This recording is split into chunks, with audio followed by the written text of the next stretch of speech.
We're on your side tonight, doing good with Share Charlotte. We're focusing on a neighborhood just south of Uptown's shiny buildings, a community adjacent to all that's new and growing around South End. We're talking about Southside Homes. Mapped it out for you right here. It's a collection of apartments managed by Inlivian, formerly Charlotte's Housing Authority. The almost 400-unit complex is income-based housing. And in most cases, those households are earning less than $30,000 a year.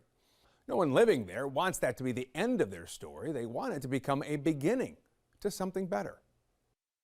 It's been there a long time, which is interesting when you see the kind of development that has taken place, around it in South End. We work with folks there who want to improve their lives. One of our taglines is "Strive to Thrive." That's it, but it takes work and it takes education. It takes literacy. Reading for kids, digital for older generations, and financial for those charting a new path. It's where Strive CLT comes in. It's a nonprofit born just 3 years ago. Dr. Gwendolyn High is the executive director, and she says their approach is multi-generational. Sometimes I tell people, oh, it would have been so much easier, we just selected one thing.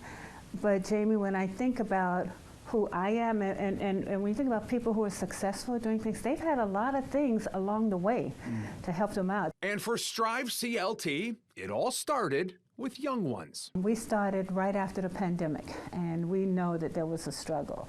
Read Charlotte let us know that everybody hands on deck. We need to help these kids read. But just a few weeks after we were there, one of the after-school programs at the school that the kids attended left.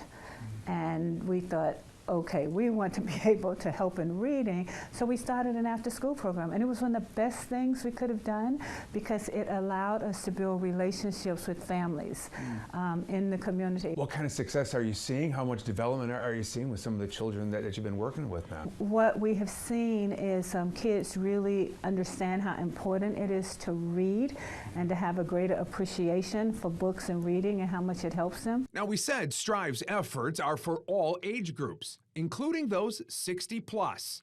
Now, they can read books just fine. Computers, though, can be something different. Groups like Center for Digital Divide and E2D provide laptops. Strive CLT provides the expertise in how to use them. One of the classes, as we were calling people up to get their certificate, one of the ladies found Pomp and Circumstance on her laptop.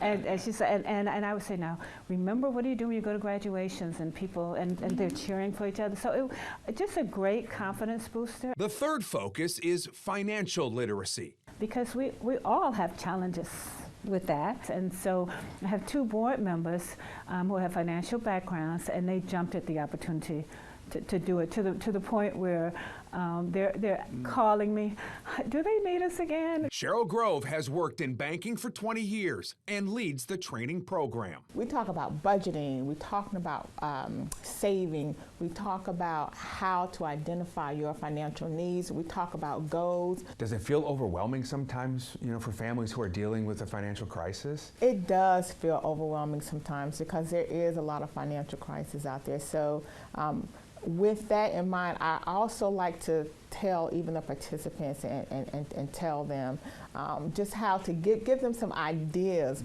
on how they can better position themselves in a financial situation and how to really just kind of deal with stress. I think because we all kind of have to learn how to do that. The program also serves a critical need. It's a prerequisite to securing a housing voucher, to putting a roof overhead. What is the ultimate goal then for those who participate in these things? So our goal is really, particularly, is to how to save, to get them to save their money for their own home, to get them to, even with our class with credit, having them prepare their credit for their own home and qualifying for their own home. So that's the ultimate goal. But it sounds interesting because you're not trying to just silo yourself, right? But you're listening to the community and then shaping the programs around the needs that you're hearing about. You absolutely have to, and I think that's what helped us, because we were very clear from the beginning that what we do is relationship based. People will let you help them if they trust you.